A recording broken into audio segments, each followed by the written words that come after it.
y bendecido. Señor, por favor, sé tú obrando de una manera poderosa en cada uno de aquellos que van a escuchar tu palabra. Sé tú, oh Dios mío, obrando en el predicador, Señor. Que seas tú quien hable. Impide, oh Dios, que el predicador dañe tu iglesia. Que por el contrario, tú lo uses para bendecir a tu pueblo. Para que tu iglesia conozca que tú eres Dios, grande y misericordioso, poderoso, justo y verdadero. Que salgamos de este lugar con el anhelo de obedecerte y de agradarte en todo. Te lo pedimos hoy para tu gloria, en el nombre de Jesús, y te damos gracias. Amén y amén. Pueden tomar asiento. Recuerdo que una vez hablé con alguien sobre el Señor Jesucristo, con un amigo de la infancia. Yo tenía alrededor de 15 años, más o menos. Estábamos en la casa de él, nos reunimos a escuchar música. Resulta que en aquella ocasión, en aquella época, yo era un rockero. Yo tenía cabello largo, vestía todo de negro, con manillas, taches, y mi música preferida era esa, el rock, el heavy metal, todo eso.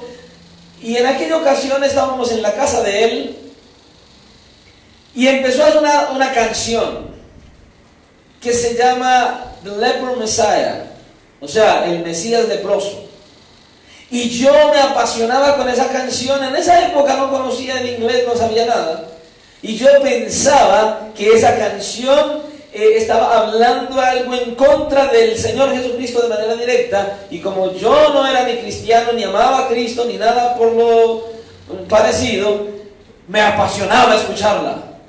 Me enloquecía con ella, pensando que yo estaba ofendiendo a Dios, porque esa era mi mayor tarea, era lo que más yo quería hacer en aquella época. Estaba más endemoniado que el diablo.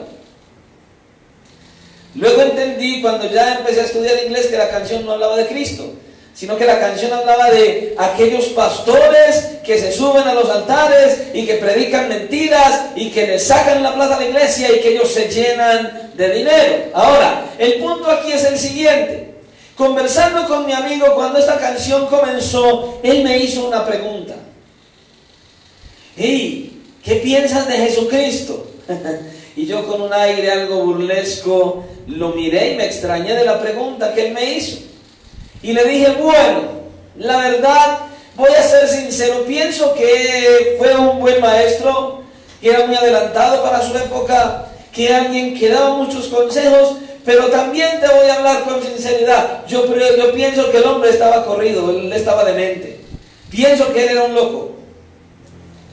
¿Por qué?, me dice mi amigo. Y le dije, bueno, ¿cómo es posible que una persona sabe que va a llegar a un lugar y lo van a matar y no solo va al lugar, sino que se queda allí? Eso solamente lo puede hacer alguien que le va a dar un tornillo. Yo estaba convencido de que el Señor Jesucristo era un demente. Pero pasados los años, muchos años después de ello, cuando el Señor me llamó y empezó a transformarme por medio del Evangelio, cuando empecé a estudiar su palabra, me convencí que lo que yo pensaba acerca del Señor Jesucristo, la opinión que yo tenía de Él, era completamente errónea. Por completo. Y empecé a ver verdaderamente quién era Él. Empecé a darme cuenta quién realmente era el Señor Jesucristo. Pero solamente porque Él me transformó, Él cambió mi manera de pensar. Un hombre de Dios, no sé cuántos conocen, por ahí hay una saga impresionante. Un hombre de Dios escribió una serie de libros llamados Las Crónicas de Narnia. C.S. Lewis se llama él. En relacionado a esto, con el Señor Jesucristo, él dijo las siguientes palabras. Un hombre que fue meramente un hombre y que dijo las cosas que Jesús dijo, no sería un gran maestro moral, sería un lunático, un loco. En el mismo nivel del hombre que dice ser un nuevo pasado por agua, o si no, sería el mismísimo demonio. Tenéis que escoger, o ese hombre es y era el Hijo de Dios, o era un loco, o algo mucho peor. Podéis hacerlo callar por necio, podéis escupirle y matarle como si fuera un demonio, o podéis caer a sus pies y llamarle Dios y Señor. Pero no salgamos ahora con insensateces paternalistas, dice Lewis, acerca de que Jesús fue un gran maestro moral, porque Él no nos dejó abierta esa posibilidad.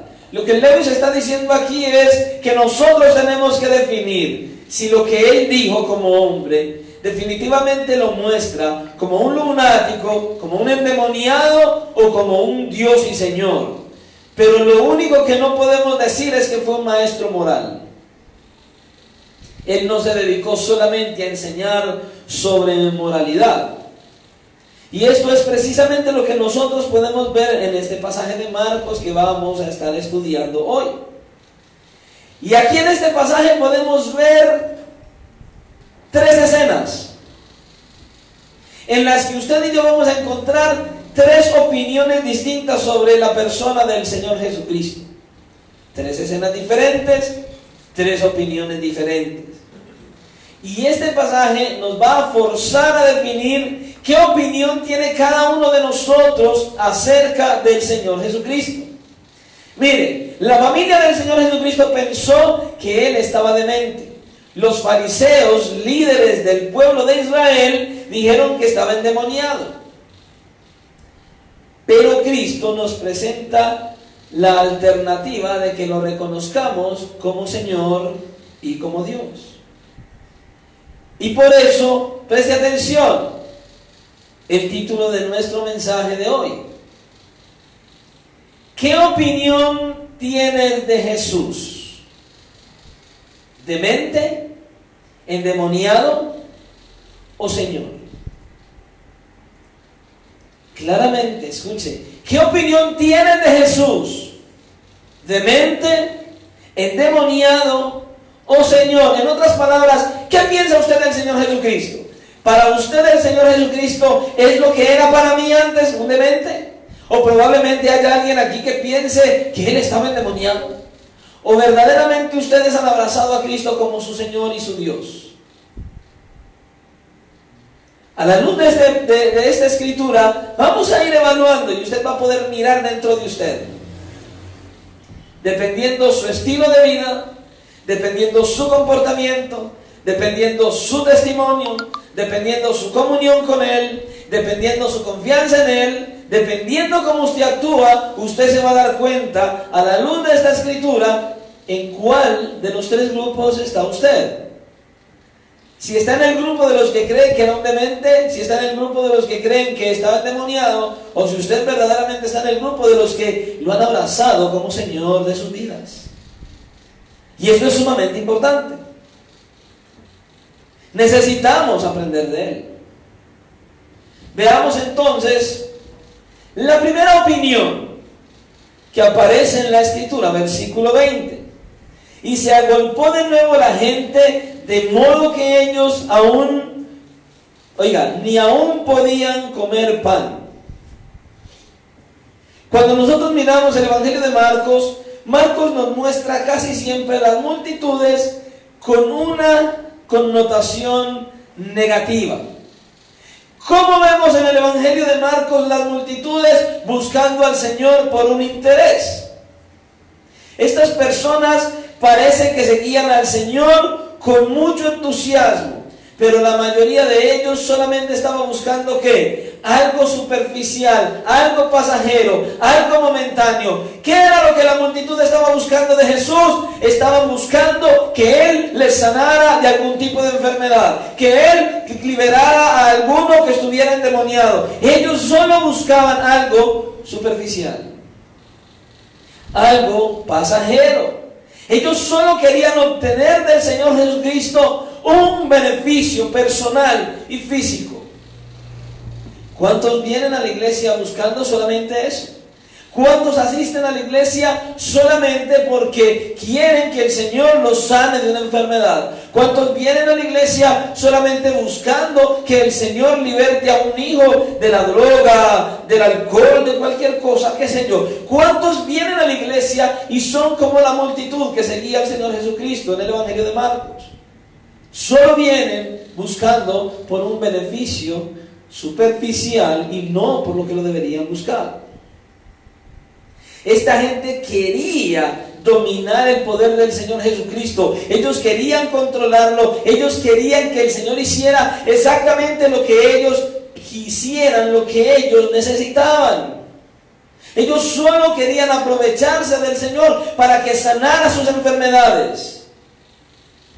Estaban tan sumergidos en lo que ellos querían que no les importaba si el Señor Jesucristo o los discípulos siquiera podían comer pan.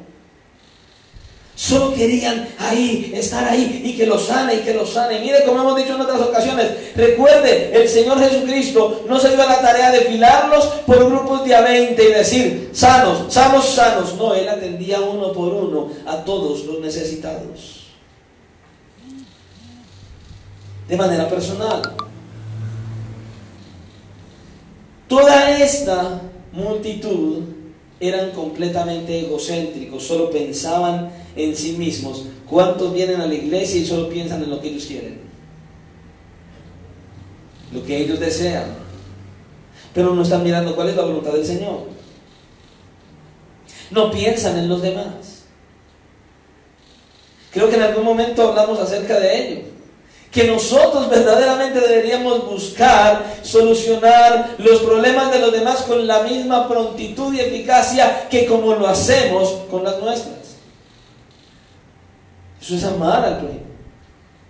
Pero hay muchos que vienen a la iglesia y solo piensan en sí mismos, lo que yo quiero, lo que yo necesito, pero no piensan en los demás.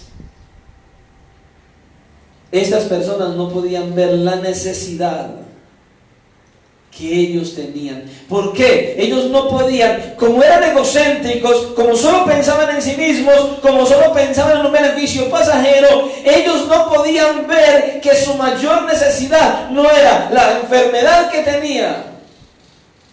No entendían que su mayor enfermedad y su mayor necesidad era espiritual y era el pecado que los estaba corroyendo y que los estaba conduciendo a una eternidad sin Dios. Su mayor necesidad, la necesidad más grande de toda esta multitud era su pecado. Y yo le pregunto, ¿usted sabe cuál es su mayor necesidad hoy? ¿Usted sabe verdaderamente por qué debe acudir? ¿Por qué debe caminar? ¿Por qué debe perseverar? Anoche compartíamos un mensaje en la iglesia en Zamora. Y el encabezado era, ¿qué saliste a ver? ¿Qué salió a ver usted hoy cuando vino aquí? ¿Qué vino a ver aquí? ¿A un predicador? ¿Qué vino a ver? ¿Cuántas personas no saben ni siquiera por qué asisten a la iglesia? Algunos vienen solamente porque tienen una responsabilidad de tocar, de barrer, de trapear, de cantar. Hay otros que vienen simplemente porque esa es la habitualidad, es que hoy es viernes, vengo al servicio. ¿Con qué propósito estás direccionando tu vida? ¿Verdaderamente estás razonando y pensando de que necesitas a Cristo, de que lo necesitas a Él, de que debes aferrarte a Él como Señor? ¿O por qué estás asistiendo a la iglesia y para qué?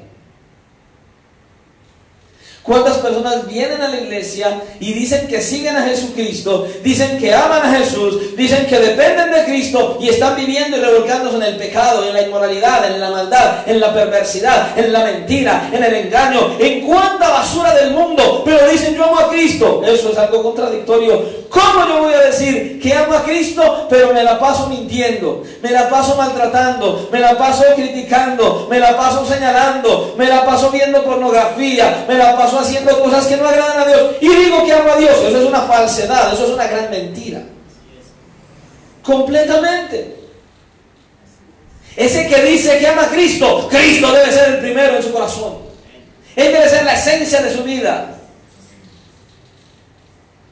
Pero esta multitud solo lo seguía por un beneficio pasajero. Porque no habían entendido que su mayor problema no era la enfermedad física, sino la espiritual, era su pecado. Y eso fue lo que el Señor vino a resolver en esta tierra, encarnándose, haciéndose hombre y muriendo en una cruz por pecadores culpables como usted y como yo. ¿Con qué propósito? Con el propósito de pagar la deuda que nosotros teníamos con Dios. Ahora, mire esto. Cuando la familia del Señor comenzó a escuchar al Señor Jesucristo, cuando empezó a escuchar lo que decían, que Él se había sumergido tanto en ayudar a los demás, que se estaba descuidando aún a sí mismo, que nos estaba alimentando, que no tenía tiempo de ello, entonces ellos llegaron a la conclusión de que el Señor había perdido la cabeza. Versículo 21. Cuando lo oyeron los suyos, vinieron para prenderle, o sea, para encerrarlo. Esa es la idea que se da en el pasaje. Porque decían, está fuera de sí. Y más adelante vamos a ver los que vinieron. Los que vinieron a él. Que los que vinieron fue su madre y sus hermanos. Oiga, ¿no ve que hay muchos por ahí que dicen que él no tenía hermanos? Sí, el Señor Jesucristo tenía hermanos y hermanas también. Marcos capítulo 6, versículo 3 dice que también tenía hermanas. Amén. Y hay muchos que quieren contradecirlo y decir, no, es que eran unos primos y unas primas. Bueno, en la escritura para aquella época la palabra primos y primas no existía. Solo existían parientes, padres, hermanos. Pero no existía esa frase de primos y primas. Sí, María tuvo más hijos con José. Por eso la escritura dice que tenía hermanos y hermanas. Y ellos habían venido con el propósito de encerrarle. ¿Por qué? Porque ellos pensaban que él estaba fuera de sí, que estaba demente.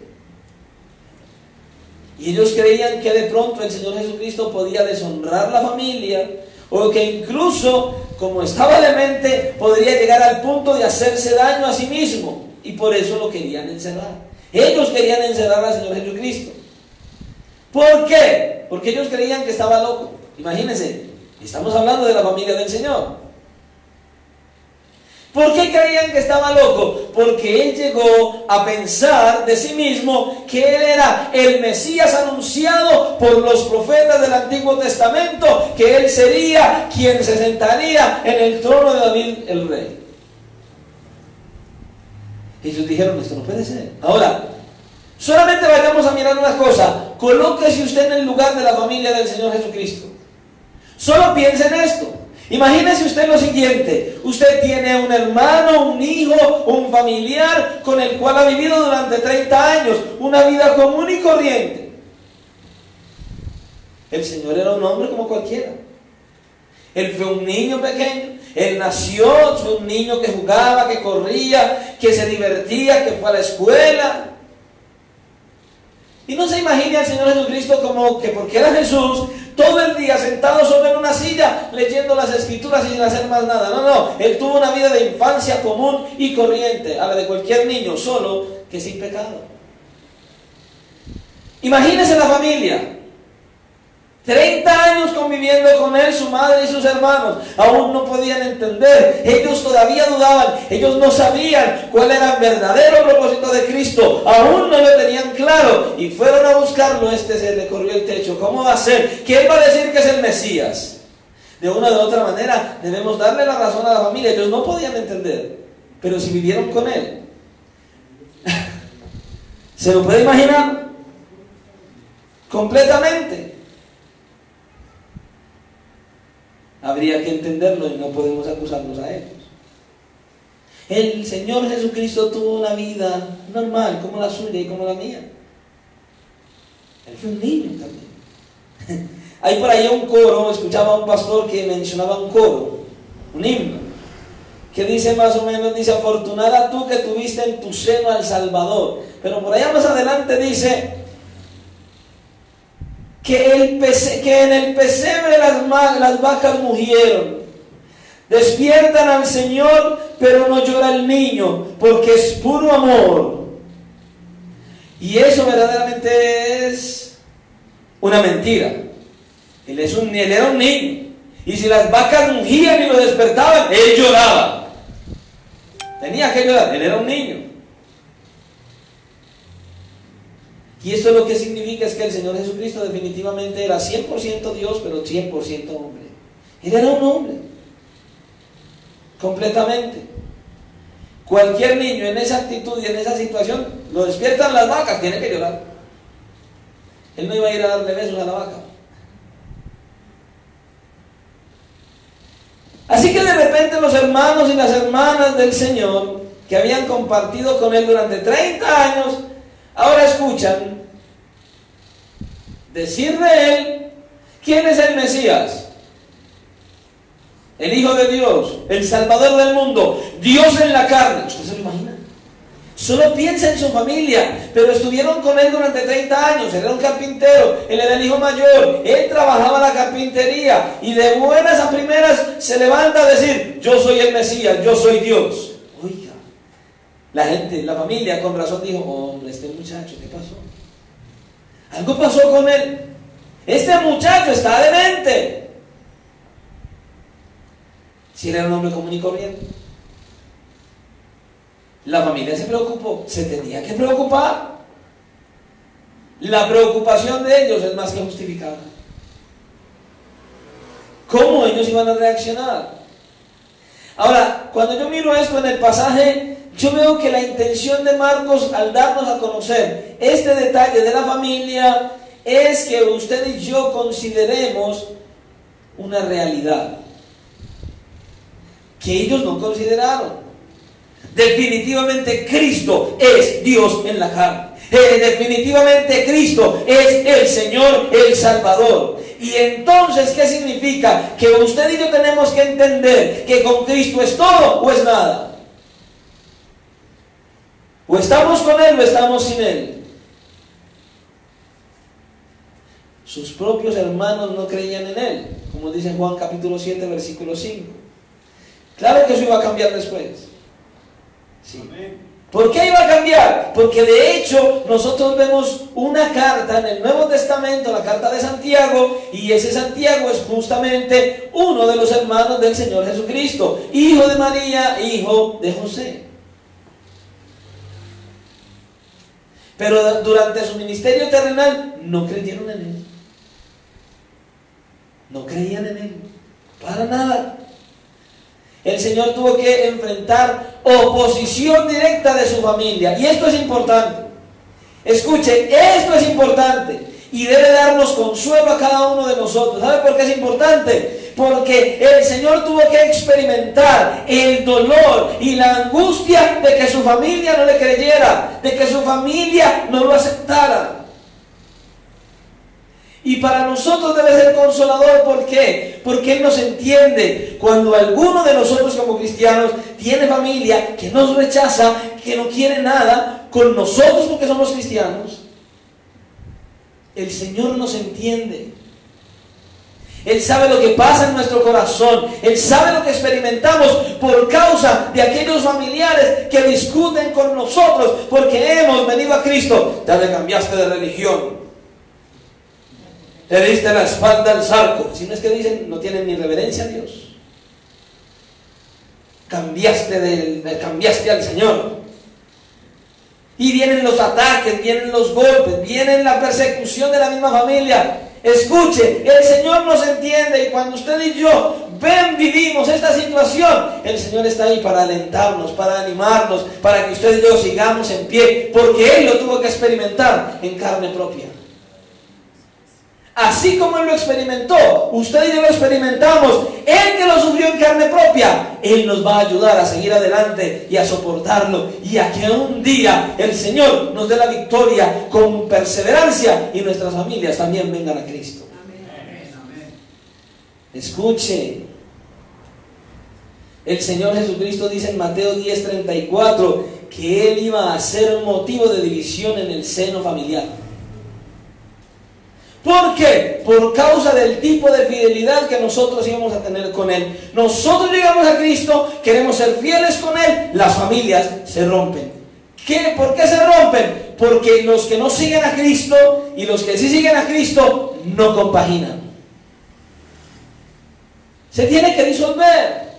Muchos se extrañan, no, el Señor lo dijo muy claramente. Él dice, no penséis que he venido para traer paz a la tierra. No he venido para traer paz, sino espada, porque he venido para poner en disensión al hombre contra su madre, a la hija contra la madre, oiga, al hombre contra su padre, a la hija contra la madre, y a la nuera contra su suegra. Y los enemigos del hombre serán los de su misma casa.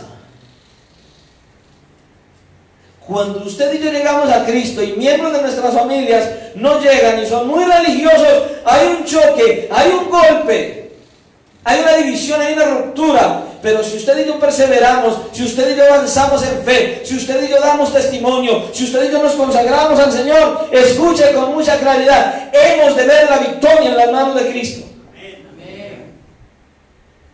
Pero hay que ser cristianos genuinos. Hay que dar un testimonio real de un cristianismo vivido. Hay que vivir a Cristo y debemos imitarle a Él. ¿Se acuerda que ya hablamos de imitar a Cristo? Debemos ser imitadores de Jesús. Así, mis hermanos, que el Señor nos entiende cuando estamos pasando por alguna situación con nuestras familias. Cuando nos ven como alguien raro, cuando nos ven como mal, cuando nos señala, el Señor nos entiende. Todo eso va incluido en la salvación. Aún la persecución de nuestras familias. Él entiende nuestra situación cuando pasamos por ello, porque Él lo experimentó también. Pero ahora vemos algo aquí, un cambio que hace Marcos. Marcos viene contándonos lo de la familia y de repente hace un cambio. Y deja en pausa la llegada de la familia y nos dice en el versículo 22, pero los escribas que habían venido a Jerusalén decían que tenía a Belzebú y que por el príncipe de los demonios echaba fuera a los demonios. Ay. Entonces, de modo que así como los familiares del Señor Jesucristo vinieron de Nazaret para apresarlo, un grupo de estudiosos de las Escrituras, los fariseos, que vino también desde Jerusalén, oiga, qué persecución. La familia viene desde Jerusalén, los escribas vienen de Jerusalén, la familia viene a tratar de apresar al Señor Jesucristo, y los escribas y los fariseos también, ese grupo viene para tratar de dañar, de impedir el ministerio del Señor Jesucristo, para tratar de hacer tropiezo. Recuerden que los escribas eran unas personas de mucha influencia en el pueblo. Eran los eruditos, los religiosos, los conocedores de la ley, los que más conocían el Antiguo Testamento. Y el hecho de que ellos hubieran venido desde Jerusalén, el centro religioso de la nación, porque allí era donde estaba el templo, les daba mucho más prestigio a ellos. Y ellos vienen a tratar de impedir que el ministerio del Señor siga adelante. Tremendo. Pero escuchen, hay detalles aquí que Marcos no nos muestra, pero que sí podemos ver en el pasaje paralelo a este, y es un milagro que hizo el Señor Jesucristo en un hombre endemoniado que era ciego y mudo.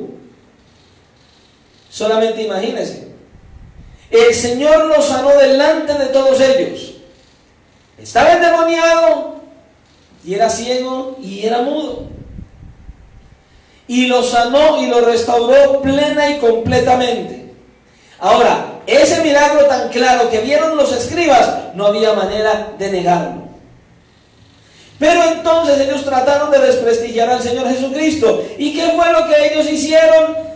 Lo acusaron de dos cosas gravísimas.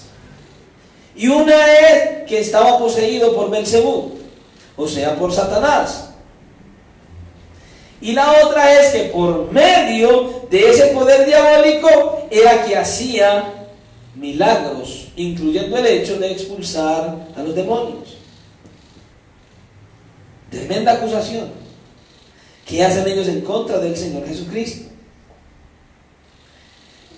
Los fariseos no quieren al Señor Jesucristo como Señor. Ellos no querían someterse a la autoridad del Señor Jesucristo.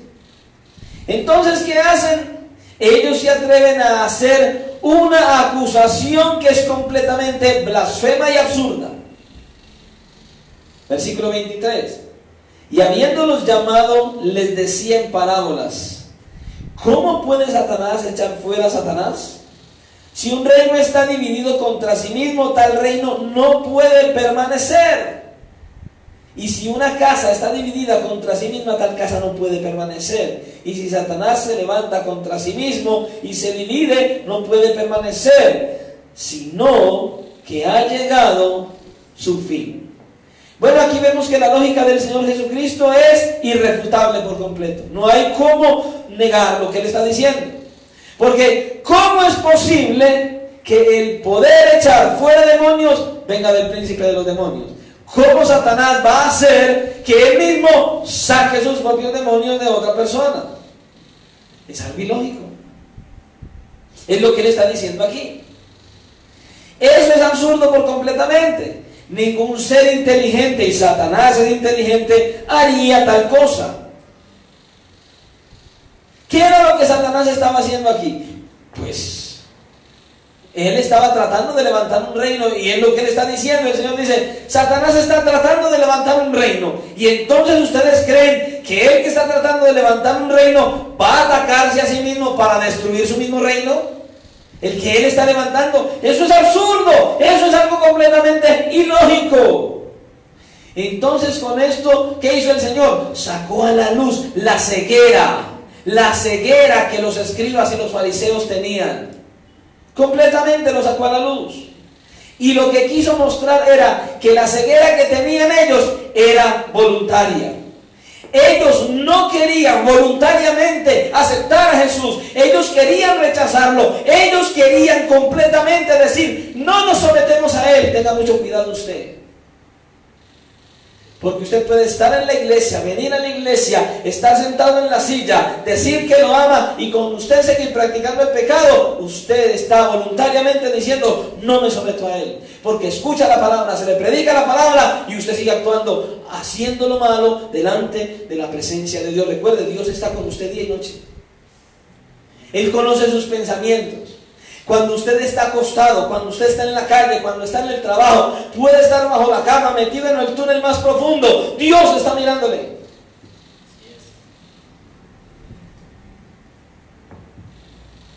¿Tremendo?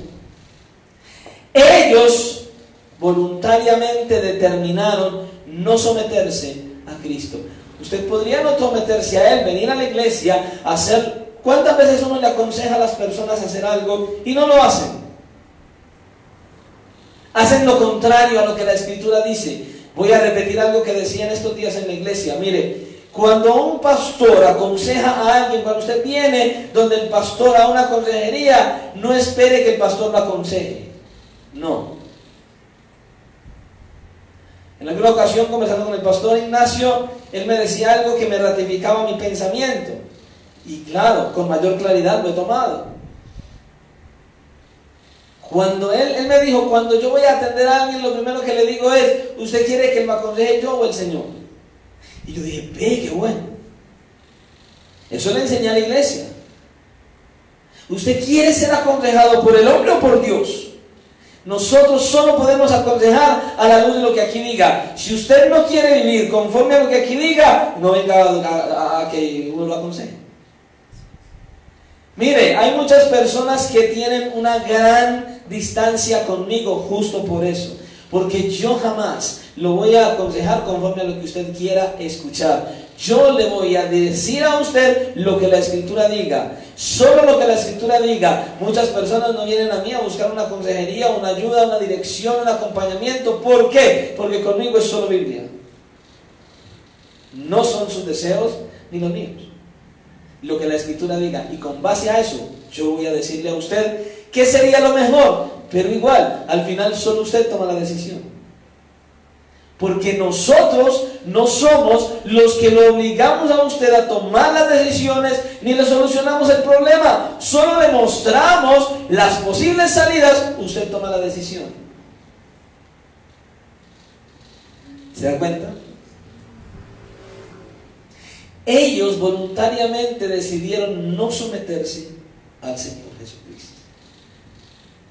Ellos no podían ver el poder y la autoridad del Señor, no podían ver que ese poder venía de parte de Dios. Ellos no querían reconocerlo porque era un carpintero. Ellos conocían la ley, mas no conocían todo lo que la ley decía, todo lo que la Escritura hablaba acerca de quién era el Mesías y cómo iba a venir. No entendieron Isaías 53. Ellos esperaban otro rey, pero no entendieron lo que la Escritura decía de él. Ellos tomaron la decisión de no ver que el poder de Jesucristo venía directamente de parte de Dios. Como dice el refrán por ahí, no hay peor ciego que el que no quiere ver, y así hay muchos en la iglesia.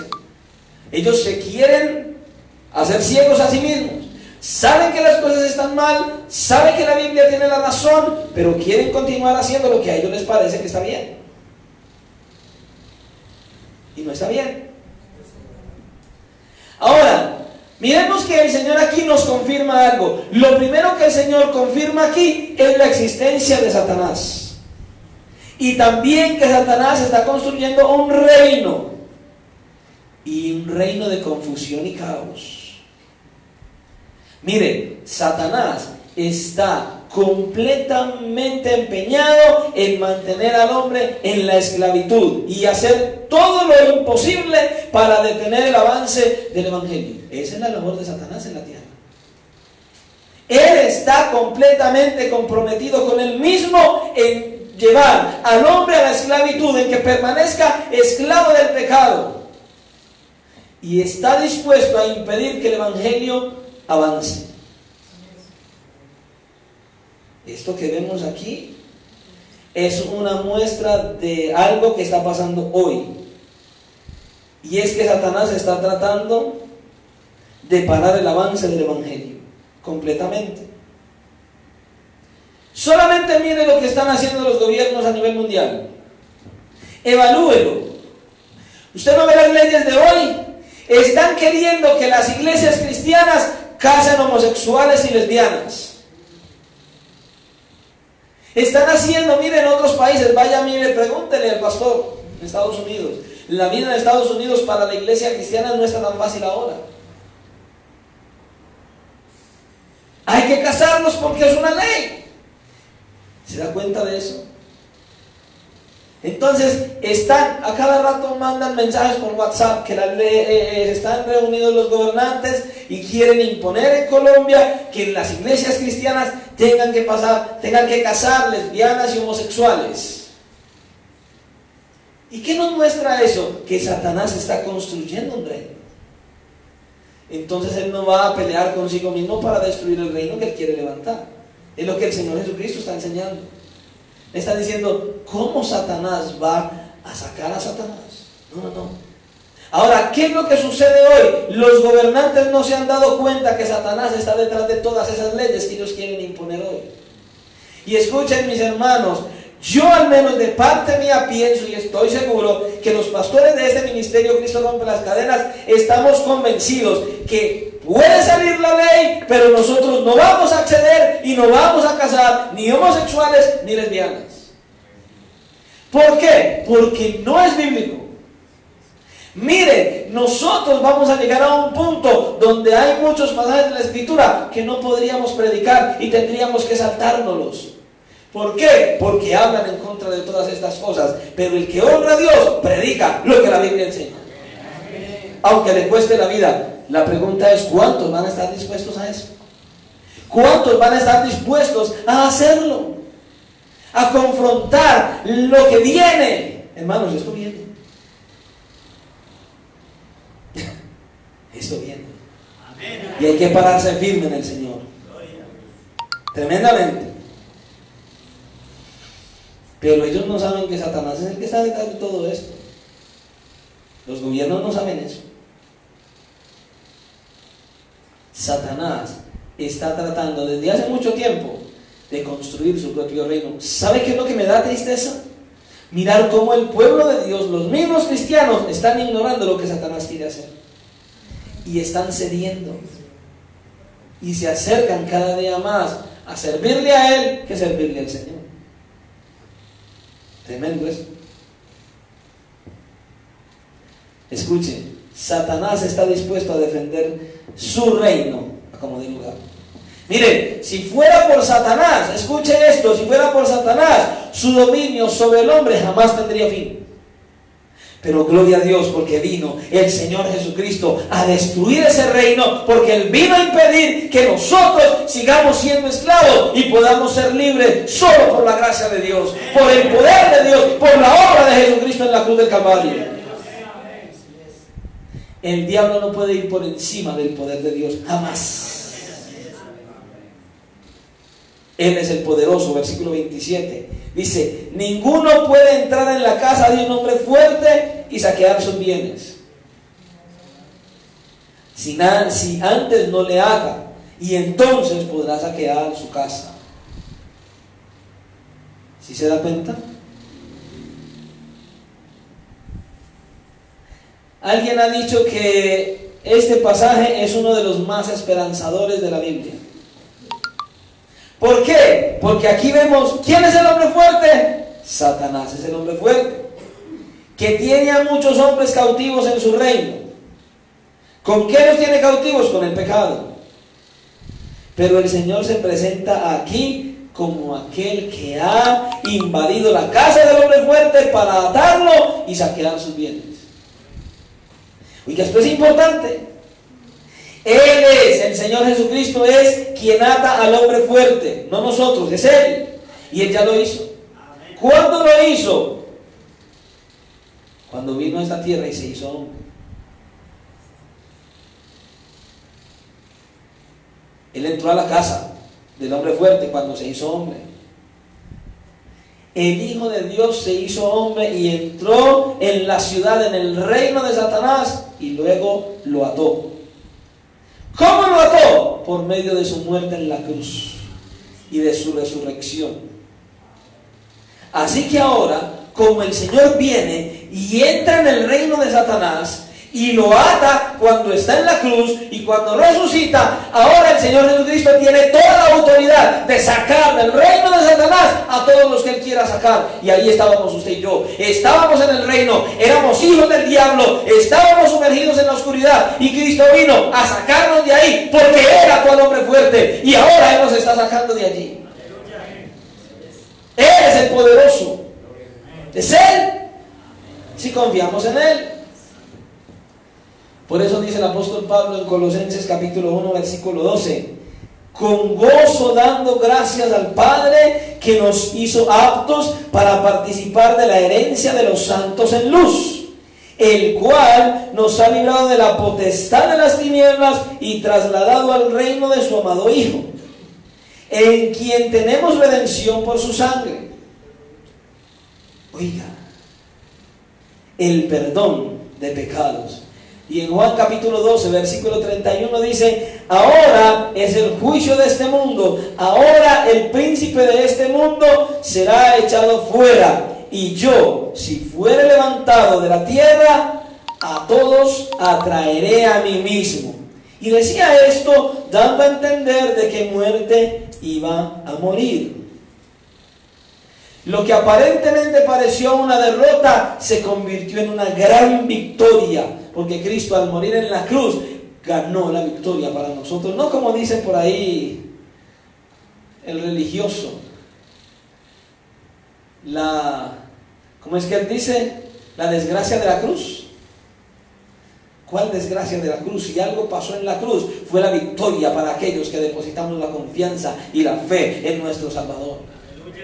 Él alcanzó la victoria por usted y por mí en la cruz del Calvario. Por eso cuando estaba clamado allí, Él gritó en fuerte voz: consumado es. Ahí estuvo nuestra victoria, porque Cristo fue el que venció en la cruz. Y ahí están nuestros pecados perdonados por Él. Lo que parecía una derrota se convirtió en una aplastante victoria en las manos del Señor en contra de Satanás. Usted y yo, los que somos cristianos, hemos tenido la victoria por medio de Cristo.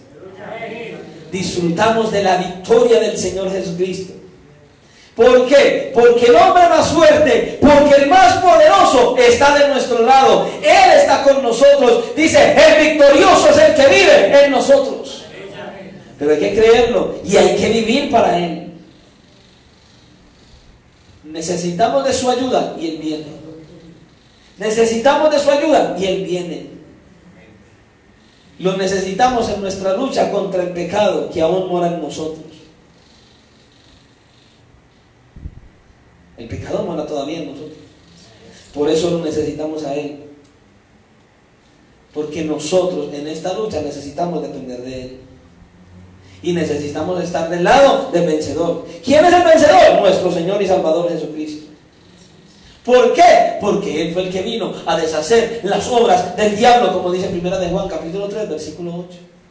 Es en Él que tenemos que confiar. Así que el poder que el Señor demostró sobre los demonios era solamente un preámbulo de lo que Él iba a venir a hacer en la cruz del Calvario. Cómo iba a venir a exhibirlos públicamente. Y cómo Él iba a tener el poder y la autoridad de sacarnos de la oscuridad y de las tinieblas donde usted y yo estábamos sumergidos. Solo Él lo hizo. Usted no salió, Él nos sacó. Él nos sacó de allí. Tremendo. Y eso que Él estaba haciendo era una muestra de la victoria final que el Señor Jesucristo va a tener sobre toda la autoridad, sobre toda potestad, sobre todo gobierno de la oscuridad, cuando Él venga en su reino, cuando venga a levantar la iglesia y cuando instituya su nuevo reino en esta tierra. Esa era una muestra. Escuche, Cristo viene pronto de gloria en gloria. Él está por venir, nosotros estamos en tiempos finales. Ahora escuche, la acusación de los escribas no era solo ridícula, sino peligrosa. Peligrosa. Versículo 28. De cierto os digo que todos los pecados serán perdonados a los hijos de los hombres y las blasfemias cualquiera que sean, pero cualquiera que blasfeme contra el Espíritu Santo no tiene jamás perdón, sino que es reo de juicio, porque ellos habían dicho, tiene espíritu inmundo. Tremendo. ¿Usted se da cuenta de lo que está pasando aquí? Él está hablando aquí acerca de la blasfemia contra el Espíritu Santo. Este pasaje ha perturbado a muchos cristianos hoy, que se preguntan atormentados, ¿será que yo en algún momento hice eso? Señor, ¿será que yo en algún momento de la vida blasfemé contra el Espíritu Santo? ¿Será que yo caí en ese pecado imperdonable en algún momento? Tremendo. Ahora escuche, no quisiera que pasáramos por alto esta sorprendente declaración del versículo 28, porque es ahí donde el Señor está mencionando el pecado imperdonable. De cierto os digo que todos los pecados serán perdonados a los hijos de los hombres, y las blasfemias cualquiera que sean. Escuche, ¿qué es lo que él está diciendo aquí? Él está diciendo que Dios está dispuesto a perdonar nuestros pecados, los pecados de las personas, no importa cuán grave, no importa qué tan grande sea, no importa qué tan aberrante sea el pecado que ha cometido cualquier persona en esta tierra. Él está dispuesto a perdonarnos. Eso es lo que dice aquí. Si vienen a Él en arrepentimiento y fe. No importa las palabras, los hechos, todo lo que haya dicho, cómo se haya dirigido en contra del Señor. Puede haberse levantado, haber hablado injuriosamente contra Dios, haber dicho palabras que pisotearan su gloria, pero si la persona viene en arrepentimiento y fe genuino, Dios está dispuesto a perdonarlo. Si viene verdaderamente delante de Él, experimentará su misericordia. Yo creo que muchos aquí hemos experimentado esa misericordia. Si hay un arrepentimiento genuino, Él está dispuesto a perdonarlos. Así hayamos pisoteado su bendito y santo nombre. Dentro de la iglesia de Jesucristo encontramos personas que han cometido los pecados más horribles que usted y yo podamos imaginar. Hombres que han violado infinidad de niños, los han descuartizado, los han enterrado en diferentes lugares. Hombres que han violado mujeres, hombres que han asesinado, terroristas, guerrilleros, qué sé yo. Cualquier persona puede cometer todo este tipo de perversidades, y si viene el arrepentimiento y fe genuino delante de Dios, Dios está dispuesto a perdonar, porque Él es un Dios grande. El perdón de Dios no tiene límite. En 1 Corintios capítulo 6 versículo 9 dice: ¿no sabéis que los injustos no heredarán el reino de Dios? No erréis, ni los fornicarios, ni los idólatras, ni los adúlteros, ni los afeminados, ni los que se echan con varones, ni los ladrones, ni los avaros, ni los borrachos, ni los maldicientes, ni los estafadores heredarán el reino de Dios. Y esto erais algunos, oiga, y esto erais algunos, mas ya habéis sido lavados, ya habéis sido santificados, ya habéis sido justificados en el nombre del Señor Jesús y por el Espíritu de nuestro Dios. Así de abundante es la misericordia y la compasión del Señor. Pensemos por un momento en Pablo. ¿Usted sabe quién era Pablo y todo lo que él hizo? Tremendo. Este hombre que lo vemos en el Nuevo Testamento, que escribió unos 13 libros, cartas que vemos en el Nuevo Testamento, ¿quién era él antes de haber sido usado por Dios? Podemos ver su testimonio y lo que él hizo y cómo Dios lo perdonó. Y podemos ver eso. Y podemos ver el significado de la blasfemia contra el Espíritu Santo, pero no hoy. Ese testimonio de Pablo y esa blasfemia la vamos a ver el viernes con la ayuda del Señor. Así que vaya leyendo el resto de Marcos para que se vaya empapando y pidiéndole dirección al Señor. Y quiero terminar con eso. Reflexione usted ahí donde está.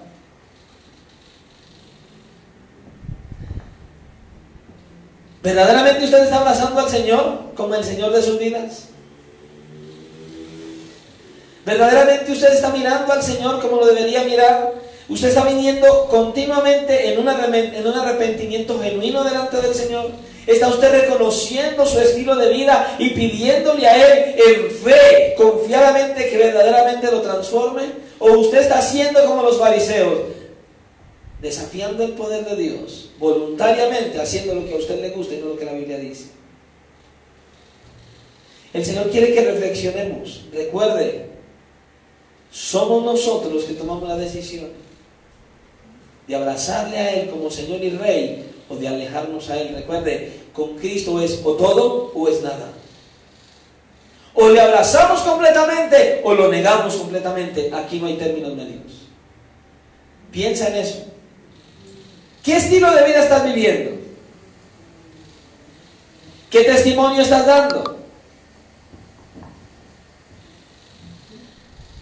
¿Cómo estás viviendo delante del Señor? No delante de tu esposo, tu esposa, tu hijo, tu hija, tu novio, tu novia, tu papá, tu mamá. No, delante de Dios, que escudriña la mente y el corazón del hombre. Acércate a Él, reconoce tu estado y pídele a Él que te transforme. Y te aseguro que verás la gloria de Dios. Oremos al Señor.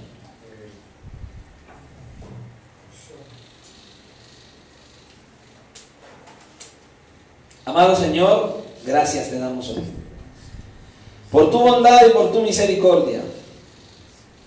Hemos podido apreciar aquí una porción de tu palabra, Señor, en la cual tú nos estás mostrando, Dios mío, varias facetas, 3 grupos, 3 opiniones acerca de ti. Hasta aquí hemos visto en parte el cómo la familia de nuestro Salvador lo tenía como un loco, el cómo los fariseos lo estaban viendo como un endemoniado, el cómo las multitudes lo seguían solo por beneficios superficiales. Pero aquí tú nos estás mostrando, nosotros, cómo te seguimos a ti. ¿Cuál es la opinión que tenemos acerca de ti? Es nuestro hablar, es nuestro comportamiento, es nuestro vivir el que muestra genuinamente cuál es nuestra opinión acerca de ti. Señor, ayúdanos a examinarnos a nosotros mismos y a reconocer cómo estamos y a rogar para que el poder de tu Espíritu Santo transforme nuestras vidas. En tus manos estamos hoy, Señor, creyendo de que tú eres grande y poderoso para salvar, para restaurar, para vivificar. Dirígenos por medio de esta palabra para que nosotros nos examinemos a nosotros mismos para ver si en verdad estamos en la fe, y si no, acudir a ti en un arrepentimiento genuino para buscar la salvación genuina de nuestras almas. Todo esto te lo pedimos en esta hora, dándote gracias por tu palabra y rogándote, Señor, que nos lleves en bendición y en victoria a nuestros hogares, que nos libres de todo mal, de todo peligro, de toda acechanza que pueda venir en contra nuestra, y por favor, úsanos como instrumentos para que otros te conozcan y vengan al conocimiento del Dios vivo y verdadero. Gracias te damos hoy en el nombre de Jesús, para gloria tuya oramos. Amén y amén. Hermanos, el Señor les continúe.